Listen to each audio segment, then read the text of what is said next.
Nem is kell ilyen nagy időtávokból gondolkozni, aki mondjuk 5 forintért táplált ki a hálózatra, és 15 perccel később meg már 35-70 forintért fogja vásárolni.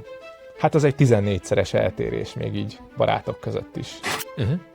Tehát jól értem, hogy gyakorlatilag a piacon lévő legolcsóbb akkumulátoros tárolóegységekben kvázi selejt cellák vannak? Működőképes, de nem feltétlenül jó használható más célra lévő cellákból felépült akkumulátor, igen. Gyakorlatilag a reggeli időszakban kapcsolhat be a rendszer, a napenergiára nagyon jól tudjuk működtetni a rendszerünket. Az év többi részében gyakorlatilag 100%-ra lehet majd, hogy nem hozni az önellátásunkat.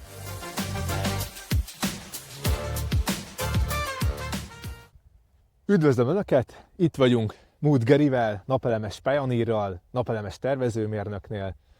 Geri, egy kicsit tudnál nekünk mesélni, hogy mit látunk itt magunk mögött? Mik ezek az eszközök? Én is sok szeretettel köszöntöm az idei tél első napos napján a nézőket. Ezek a napelemes rendszernek az elemei kétféle típusból épülnek fel, amihez közelebb állunk, ez az úgynevezett kétoldali, bifaciális napelem, a távolabbi pedig az úgynevezett hagyományos napelem, amit szerintem minden tetőre szoktak telepíteni. A kettő között az a különbség, hogy ez a hátulról érkező fényt is tudja hasznosítani, a másik pedig természetesen a tetőnél nem annyira fontos ez a tényező. És itt mekkora teljesítményt látunk? Nekünk egy 10 kW píkes rendszer van, lent a pincében pedig egy 10 kW-os inverter dolgozik, pont azért, hogy egy kicsi tesztelést tegyünk, ugyanis a hátulról érkező fénynek a hasznosítását így tudjuk a legjobban megmérni, hogy nincsen levágás benne. És ez milyen tájolású, Geri? Ez a rendszer, ez egy teljesen déli tájolású rendszer. Most ugye december 18-a van, tényleg gyönyörű napos időnk van, szépen süt a nap. Ilyenkor mennyit termel egy ilyen rendszer? Most éppen 45%-on megy körülbelül a rendszer, és egyrészt azért, mert hogy kellemes a kültéri hőmérsékletünk, vagyis a legjobb a napelemes rendszernek, másrésztről pedig ezerágra süt a napocskánk, és hát még a déli időszak előttünk van, úgyhogy még ennél többet is fogunk tudni termelni. Azt jól gondolom, hogy a most megtermelt áram az részben az akkumulátoros tárolóegységbe megy? Pontosan, illetve van más energiatárolás is a házban, de legfőképpen az első ütemben az akkumulátort töltjük most fel. Oké, mit szólsz hozzá, hogyha megnézzük ezeket a további eszközöket? Gyere, nézzük is meg! Na, lejöttünk a pincébe, és Geri, el tudnád nekünk mondani, hogy itt pontosan mit látunk?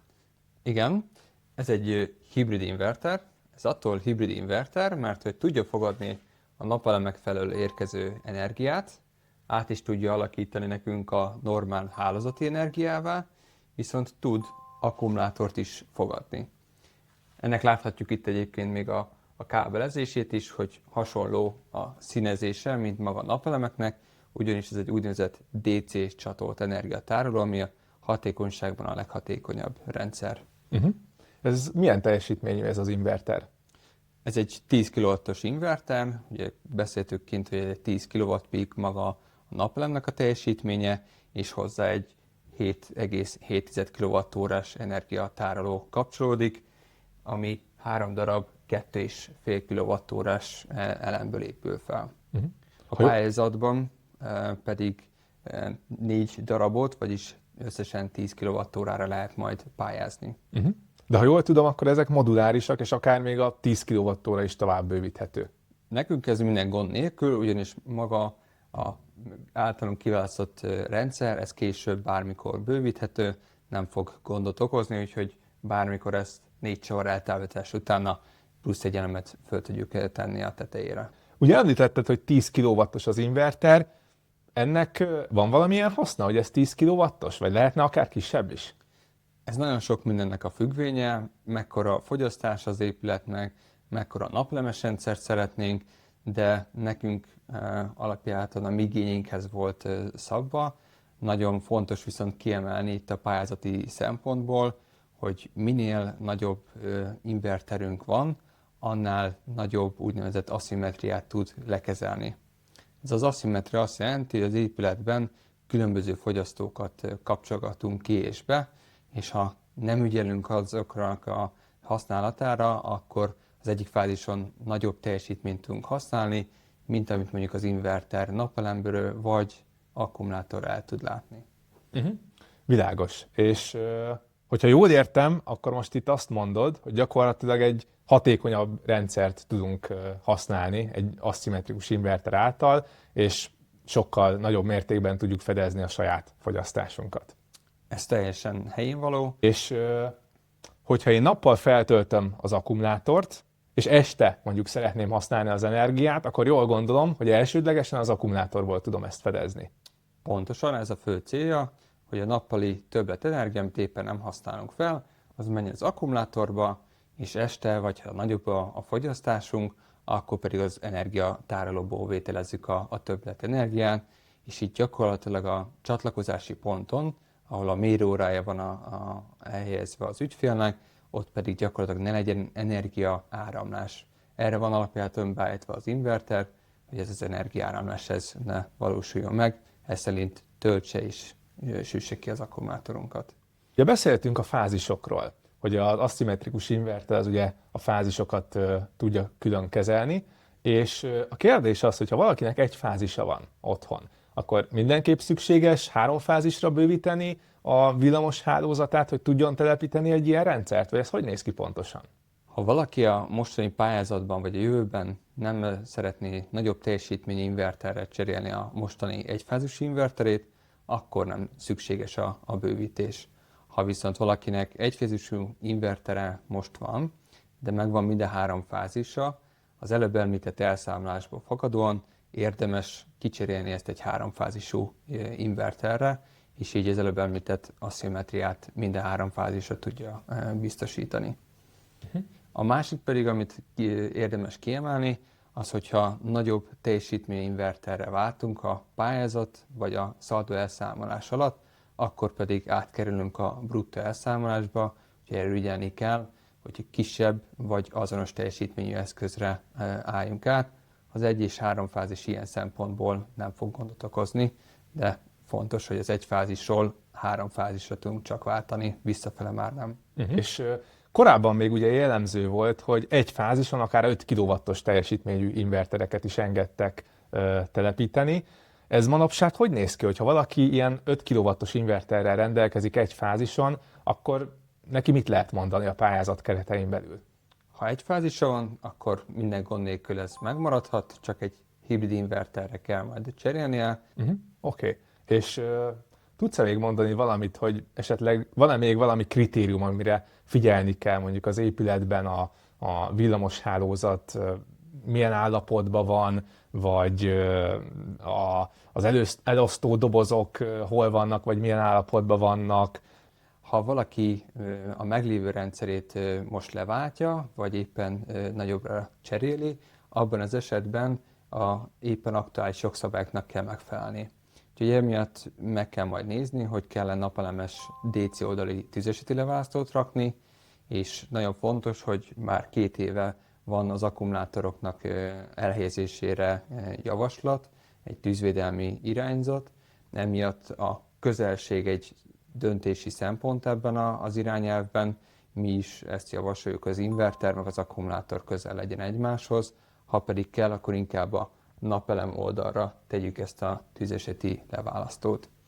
Figyelni kell még arra, hogy menekülési út van, arra nem lehet elhelyezni az akkumulátort, szóval egy előszoba ilyen szempontból kiesik, úgyhogy ezekre javasolt már a telepítés vagy a pályázat előtt ügyelni, illetve körbejárni. A másik pedig, amit mi szintén javaslunk megtekinteni, az, hogy hol helyezzük el az akkumulátort, beltéren vagy kültéren. Például az akkumulátor, hogyha körülötte tűz van, vagy neki megyünk autóval egy garázs esetében, akkor nem lesz vele probléma, mint mondjuk egy telefonakkumulátorra. Viszont javasolt beltéren elhelyezni, vagy temperált helyen, ugyanis az autó akkumulátoroknál és a téli időszakban kevesebbet tudunk megtenni ugyanazzal a kapacitással. Ebből kívül, akkor kitesszük az akkumulátort, akkor az nem lesz annyira jó az aksis rendszernek. Egyrészt kevesebb energiát tudunk belőle kiszedni, másrésztről meg vannak olyan eszközök, amelyek temperálni tudják az akkumulátort, és ez fogyasztást fog generálni. Ergo, amit elterünk energiát, azt felhasználjuk a saját fűtésére. Tehát akkor a javaslatod az, hogy az akkumulátort mindenképp egy beltéri helyiségben helyezzük el. De mi a helyzet az inverterrel? Ebben a tekintetben ugye szokták a hangzavaró hatást említeni az ügyfelek. Most is itt állunk mellette, most már 50% környékén működik a rendszer, nem kapcsolt be még a hűtés ennek, az aktív hűtésű rendszernek, de egyébként ha működne, akkor is tudnánk itt mellette minden gond nélkül beszélgetni. Egy aktív hűtésű, jól megválasztott rendszer esetében ez nem okoz problémát. Nyilván vannak olyan rendszerek, amik viszont nagyon hangosak, úgyhogy ezt mindenképpen ellenőrizzük le, miért egy ilyen terméket választunk. Szőlakótérben bizonyos helyeken minden gond nélkül lehet helyezni, és nem lesz zavaró hatású. Vagyis, ha éjszaka éppen 5 kW-ot vételeznénk ebből a rendszerből, és a hálószoba mellett lenne ez az inverter, akkor ilyen zavaró hatás mellett kellene aludnunk. Jól hangzik. És mit gondolsz egyébként, hogy kültéren is elhelyezhető ez az inverter? Hogyha valakinek tényleg egy centi hely nincsen beltéren, vagy nem szeretné, akkor van erre megoldás? Nagyon jó ez a kérdés. Ha kültéren elhelyezzük az invertert, a falnak a másik oldalán meg elhelyezzük az akkumulátort, az egy nagyon jó győztes kombináció, és így minden lehetőséget kiaknáztunk. És hogyha mondjuk esik az eső, vagy fúj a szél, akkor lehet, hogy tönkre megy az inverter? Ezek az inverterek úgy vannak tervezve, hogy kültéren elhelyezhetőek, általában valami fedést adjunk neki, hogy közvetlenül mondjuk az eresznek a vize erre folyjon rá, korábbi tapasztalatok alapján, úgyhogy ki is lehet közvetlenül tenni. A napsütést azt általában nem szokták bírni, de ez az eszköz éppen erre is alkalmas. Geri, köszönjük szépen! Mondtad, hogy van még itt pár eszköz, amit be lehet mutatni, hőszivattyú, úgyhogy szerintem akkor nézzük is meg ezt, illetőleg, hogy hogyan alakul a te saját fogyasztásod és felhasználásod itt az ingatlanodba. Jó, gyere nézzük is meg. Oké. Geri, itt vagyunk a hőszivattyúnál, ugye ez is egy lehetőség arra, hogy a megtermelt energiát felhasználjuk. Tudnál róla egy kicsit mesélni? Igen, ez egy hőszivattyús rendszer, ez egy levegő-víz típusú split hőszivattyús rendszer. Ebből bele van építve a melegvíz tároló, a falnak a másik oldalán pedig van a fűtési rendszerünknek a puffer tároló része.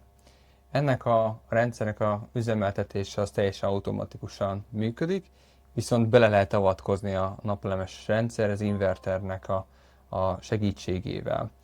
Ugye a kijelzőn be tudjuk átadni, mondjuk reggel kapcsoljon be, és délután mondjuk 6-kor kapcsoljon ki.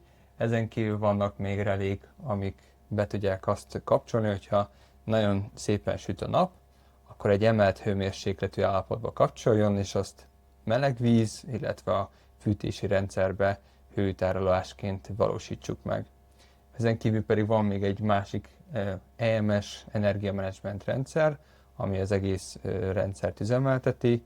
Ő megmondja, hogy várható mi lesz az épületnek a fogyasztása, a napelemes rendszer termelése, akkumulátormenedzsment, és tudja vezérelni a hőszivattyút, az autót, illetve az összes többi ilyen energiatárolási rendszerelemet. Ilyen EMS rendszerekbe te tudsz segíteni? Erre van lehetőség, minden gond nélkül, lakosság, illetve nagyobb rendszerek esetében. Amit itthon tesztelünk, ugye ez az összetettség, hogy meg tudjuk mondani egy lakossági környezetben, hogy mi lesz várhatóan a termelés, fogyasztás, akkumulátormenedzsment, és egyéb eszközöknek a vezérlését hogyan tudjuk belevenni. Egy hőszivattyús rendszer esetében azt szokták mondani, hogy télen nem süt a nap, nincsen nagyon értelme arról működtetni. A mi házunk esetében ez azért kicsit máshogyan van, gyakorlatilag a reggeli időszakban kapcsolhat be a rendszer, és reggel egy kicsit hűvösebb időre, de teljesen még vállalható 21 fokra szoktunk ébredni, úgyhogy a napenergiára nagyon jól tudjuk működtetni a rendszerünket. Ami még fontos, hogyha megnézzük egy vezérlési lehetőséget, hogy a fogyasztásunkat a nappali időszakra hogyan tudjuk áttenni. Nem feltétlenül hőszivattyú, de egy klíma erre nagyon jó példa, hogy be lehet állítani akár a távirányítóján, de az applikáción keresztül is, hogy mondjuk reggel 9-től délután 3-ig üzemeljen, és abban az időszakban kapcsoljon be, amikor feltételezhetően sütni fog a napunk. Így a őszi, tavaszi időszakban fűtése minden gond nélkül, nyilván télen is kiaknázhatjuk ebben rejlő lehetőségeket, nyáron pedig el tudjuk a nappali energiánkat használni egy jó időzített hűtési rendszerrel. Oké, Geri, köszi. Mit szólsz, hogyha most megnézzük azt, hogy a te esetedben konkrétan ennek az ingatlannak hogyan néz ki az energia fogyasztása, felhasználása és termelése? Szuper, ugorjunk is bele. Oké. Geri, szerintem nézzük meg, hogy muzsikál a rendszered. Jó. Láthatod a napelemes rendszernek a monitoring oldalát. Itt az aktuális teljesítmény azt mutatja, hogy éppen mennyit termel a napelemünk, mi az, ami az akkumulátor irányába megy, jelen esetben ez éppenséggel 0, mert ha megnézzük, a fogyasztásunk az majdhogy nem teljesen elfogyasztja. Ez, hogyha kicsit beleklikkelünk a fogyasztásba, akkor láthatod, hogy éppen az akkumulátor, maga az autó, és abban megy a többlet energiánk. Ez be lehet állítani, hogy éppen az autót, vagy a pincében látott energiatárolós akkumulátort töltsük, és teljesen ki van centízve, hiszen a többlet energia az egy az egybe oda kerül irányításra. Ezen kívül még itt láthatod a mai energiamérlegét, egy kicsit rátöltöttünk az éjszakai olcsó energiából a hálózatból az autóra, hogy eljussunk A-ból B-be, illetve lehet látni a termelést, illetve az eddigi hozamot, az eddigi összes időszakra. Ha pedig lenézzünk az alsó részére, láthatod, hogy van egy monitoring oldalnak egy prémium funkciója, ami megmondja, hogy várhatóan mi lesz a mai napnak a termelése, hozama kilovattórában, és ez szerint tudjuk a holnapi napra ütemezni, hogy a mosogatógép, illetve a mosógépet mikorra időzítsük előre. Ezzel gyakorlatilag saját magunk is kisebb energiatárolókat hozok létre, hogy nem tesszük el a későbbi esti időszakra, hanem egy az egybe felhasználjuk, amikor rendelkezésre áll. Azt jól gondolom, hogy a pályázatban gyakorlatilag minden ilyen energiatárolós rendszernek van egy ilyen monitoring felülete, aminél nyomon lehet követni a fogyasztást és a termelést? Igen, mindegyiknek van saját monitoring oldala, különböző részletességgel, illetve tulajdonságokkal, úgyhogy igen, rendelkezésre állnak. Abba tudsz nekem segíteni, Geri, hogyha mondjuk valaki szaldó elszámolásban volt egészen ez idáig, de ugye mivel van ez a jogszabály, hogy telepítéstől kezdve 10 évig lehet valaki szaldó elszámolásba, ebből kiesik és bruttó elszámolásba kerül, akkor mire számíthat? Egy 10 éves időszak után megkapja az első villanyszámláját, valószínűleg akkor fog az ember igazán szembesülni, hogy mennyi villamos energiát is használ, milyen áron is van most a piacon. Úgyhogy egy jól méretezett rendszerre ennek a villamos energia költségnek a részét tudjuk ugye csökkenteni, mert hogy a hálózatba kitáplált energiát most nagyon jelképesen veszi át az áramszolgáltató. Ha eltároljuk és ennek a 37-70 forintos villamos energiaként használjuk, akkor nyilván ez lényegesen kedvezőbb tud lenni. Ez hogy néz ki most pontosan? Mennyiért veszik át a szolgáltatók a megtermelt energiát? Ez áramszolgáltatói területenként eltérő, de 4 és 5 forint között van kilowattóránként. Azt a mindenit. Akkor azért elég combos az eltérés. Igen. És hogyha mondjuk valaki ezt vissza szeretné vásárolni a szolgáltatótól, tehát mondjuk teszem azt, napközben ugye termel a rendszere, akkor van egy többlettermelése, amit a szolgáltató átvesz 4-5 forintért kilowattóránként, viszont este, amikor már nem termel a rendszere, és szüksége van energiára, akkor mennyiért tud vételezni? Nem is kell ilyen nagy időtávokból gondolkozni, akár ha elmegy a napocska egy kis felhő miatt 15-20 percre, addig mondjuk 5 forintért táplált ki a hálózatra, és 15 percek később meg már 35-70 forintért fogja vásárolni. Míg hogyha ezt egy energiatárolóval teszi meg, akkor el tudja azt az 5 forintos áramot úgymond tárolni, és a 35-70 forintos időszakban felhasználni. Az előbb említett esti időszak egy nagyon jó példa, de ezt nappal is ezért lehet tapasztalni. És tehát most 2025. decemberében akkor azt az időszakot éljük, hogy a lakossági áramár az úgymond ketté van bontva, és van egy úgynevezett rezsicsökkentett limithatár, ami évente 2523 kWh, és addig a határig lehet 37 forintért vásárolni a szolgáltatótól 1 kWh energiát, a fölött pedig 70 forintért lehet ugyanezt az 1 kWh energiát megvásárolni, és hogyha jól értem, akkor gyakorlatilag az 5 forintot állítjuk szembe a 70 forinttal. Pontosan. Hát az egy 14-szeres eltérés még így barátok között is. Igen, ezért van létjogosultsága az energiatárolásnak a különböző formáinak, és ebben a pályázatban ezért is jó, hogy ilyen intenzitású támogatást lehet fölvenni. Geri, tőlem sokan kérdezik, hogy ha van egy ilyen energiatárolós napelemes rendszerem, akkor gyakorlatilag én le tudok válni teljesen a szolgáltatótól? Ez egy idilli kép, jó lenne, de azért vannak korlátok. Ugye a november, december, azért félig meddig a január is egy nagyon borongós, ködös időszak. Ekkor ugye a megtermelt energiát gyakorlatilag teljesen felhasználjuk, úgyhogy kevés az eltárolt energia, viszont az év többi részében gyakorlatilag 100%-ra lehet majd, hogy nem hozni az önellátásunkat, még egy ilyen előbb említett energiaintenzív felhasználás mellett, mint nálunk is, de az, hogy 100%-at azt nem tudunk ígérni. Világos. És egy másik gyakori kérdés szokott az lenni, hogyha mondjuk elmegy az áram a hálózatból, akkor egy ilyen akkumulátoros rendszerrel biztosítani tudom a háztartás energia szükségletét? Nagyon jó, hogy a dátumot említetted, hogy december élünk 2025-ben, ugyanis ez attól függ, hogy mikor fogja ezt valaki megnézni.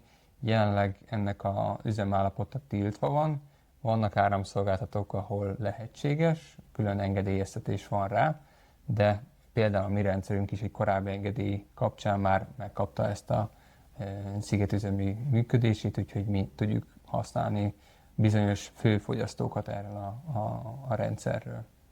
Úgyhogy van rá lehetőség, előttünk van ennek a folyamatnak a lezárása, már ezért lassan 3-4 éve húzódik, de mindig van fény az alagút végén, csak ne a vonat jöjjön velünk szembe. Köszi.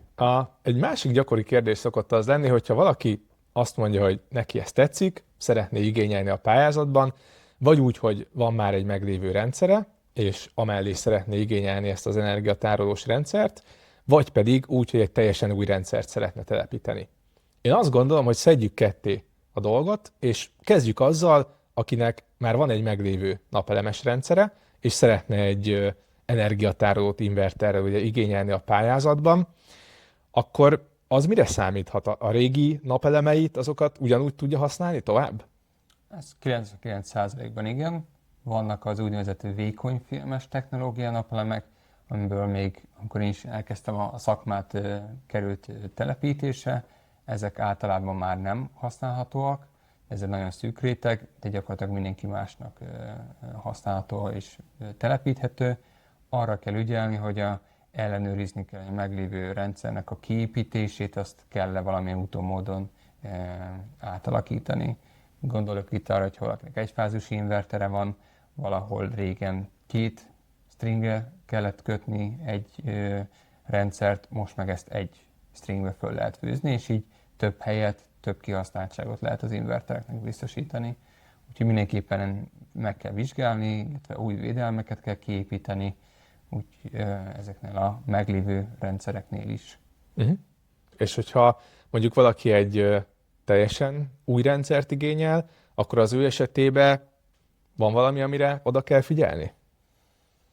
Az lenne a legjobb, hogyha meglennének azok a mérések, ami alapján meg lehetne mondani azt, hogy neki milyen fogyasztási szokásai vannak, és egyénre lehetne szabni, viszont nyilván erre most nincsen hirtelen lehetőség, de ilyen ökölszabályokkal itt is azért lehet dolgozni, meg különböző tervező szoftverek rendelkezésre állnak a gyártóktól, hogy meg lehessen mondani, hogy körülbelül ez a fogyasztási szokáshoz milyen napelemes rendszer illik. Oké, és ami még egy nagyon gyakori kérdés, hogy ezek a rendszerek igényelnek karbantartást?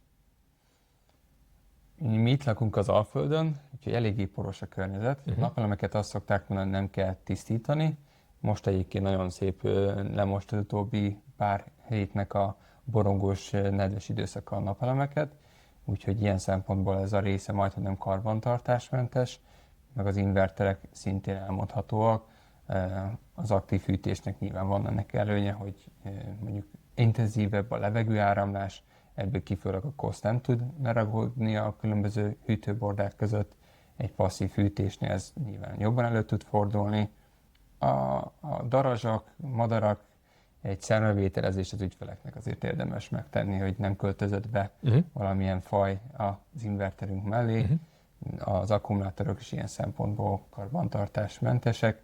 Azért pár évente, mint minden eszközt érdemes átnézetni, mint az otthoni fűrelét, vagy áramvédő kapcsol, vagy havonta egyszer tesztelni. És az még egy nagyon gyakran előforduló kérdés szokott lenni, hogy milyen garanciaidők vonatkoznak ezekre a termékekre, és mire lehet számítani, hogy meddig tud működni egy ilyen rendszer egy háztartásban? Ez nagyon jó kérdés, mert ketté is bontottad. Maga a garancia tekintetében az inverterekre már szinte mindenki 10 éves garanciát ad, maga az akkumulátorra szintén egy ilyen garancia vállalás van. Itt meg kell nézni, hogy várhatóan milyen kapacitás lesz a garancia végén, illetve milyen töltés ciklusszám. Ezek a számok egyébként becsapósak is tudnak lenni, arra felhívom a figyelmet, mert egy gyengébb műszaki garanciával rendelkező rendszer lehet, hogy műszakilag többet ad hozzá az üzemállapotokhoz, illetve mivel a technológia majd vagy nem minden esetben ugyanaz, a várható élettartam hogy szinte mindegyiknek ugyanaz lesz. Inkább a műszaki képességeket érdemes ellenőrizni. Volt egy ilyen tanulmány is, hogy mi volt az elmúlt időszaknak a tapasztalata, és a Fronius erről tartott is egy előadást. Nekik már több mint 10 éve működnek az energiatárolós rendszerek, és annak ellenére, hogy voltak olyan rendszerek, amiket sokkal intenzívebben használtak, mint egy 10 éves működéstől várunk, nem volt a várható, nem is tudom, kapacitás megőrzés tekintetében nagyobb romlást, mint amire számítottak, sőt, ennél már sokkal előrébb jár a technológia, úgyhogy 15-20 évet is lehet várni ezektől a rendszerektől, attól függ, hányszor töltjük fel ezeket a rendszereket. És ami még egy gyakori félelem szokott lenni az ügyfelek részéről, hogy ugye szerintem mindannyian hallottunk olyan rémtörténeteket, hogy elektromos autók kigyulladnak az út mentén. Mire kell odafigyelni, vagy kell ettől tartani ilyen akkumulátoros napelemes rendszerek esetében? Maga a tűzesetekhez köthető akkumulátor technológia általában az NMC-hez volt köthető. Maga a lakossági energiatárolás meg az ipari környezetben a lítium-vas-foszfát az uralkodó technológia, vagy ilyen akkumulátorat szeret autók is vannak, ezeknek a tűzesetéről nagyon keveset lehet hallani, mert gyakorlatilag nulla. Maga a lakossági rendszerek is fajlagosan ezért kerülnek drágában, mert olyan védelmi berendezések vannak benne, amik megakadályozzák az esetleges hibából fakadó tűzek, illetve továbbterjedéseknek a lehetőségét. Ugye említettük, a mi energiatárolónk is korábban az előszobában volt, nem okozott ilyen szempontból nálunk aggodalmat, mert tudjuk, hogy ez a rendszer, ha belerúgnánk és összenyomnánk, és fizikálisan hozzáférhetően károsítanák, akkor se gyullad neki ez a rendszer. Úgyhogy ez egy nagyon jó döntési szempont, ki kell választani azt a technológiát, ami ilyen lítium-vas-foszfát alapú, és azt szinte biztos a legbiztonságosabb jelenleg, ami a piacon kapható. Geri, hogyha körbenézünk a piacon, akkor elég nagy árkülönbségeket lehet látni a termékek között, akár csak, hogyha két akkumulátorról beszélünk, szerintem óriási különbségek vannak. Mi indokolja ezt árban? Maga az akkumulátor technológiának az előkészítése, lebonyolítása és az utótesztelése gyakorlatilag azt eredményezi, hogy amikor egy cella elkészül, azt jól lesikerül úgymond zárni, azt követően átesik egy tesztelési rendszeren. És ezek után ezeket kategorizálják. megvan határozva, hogy milyen jó minőségű egy cella, ez általában feszültségbe szokott kimutatni, meg az amperitásos értékben, és abban az esetben ez nem annyira jól sikerült az adott cella, abban az esetben egy alacsonyabb kategóriába sorolják. Na most ezekből az akkumulátoroknak a felépítés ezekből a cellákból az olyan, mint egy nem jól telepített napelemes rendszer, ami árnyékkal terhelt, és nem tudja lekezelni mondjuk az inverter ezt az árnyékot, ugyanez igaz az akkumulátoroknál. Vagyis egyetlen egy cella hosszabb távon az egész rendszernek a működését tudja befolyásolni. Ezért is van az, hogy nagyon olcsón hozzá lehet ütni ezekhez a selejtekhez, mert egyébként a veszélyes anyagnak a újrahasznosítása, kezelése az sokkal drágább benne, mint a értékesítése. És hát nyilván, hogyha meg egy drágább eszközrendszert vásárolunk, annak a összeállítása a magasabb osztályból fognak kikerülni. Tehát jól értem, hogy gyakorlatilag a piacon lévő legolcsóbb akkumulátoros tárolóegységekben kvázi selejt cellák vannak? Működőképes, de nem feltétlenül jó, használható más célra lévő cellákból felépült akkumulátor, igen. Oké. Geri, szerintem akkor szedjünk össze 3 dolgot, ami miatt javasoljuk a pályázóknak, hogy éljenek ezzel a lehetőséggel.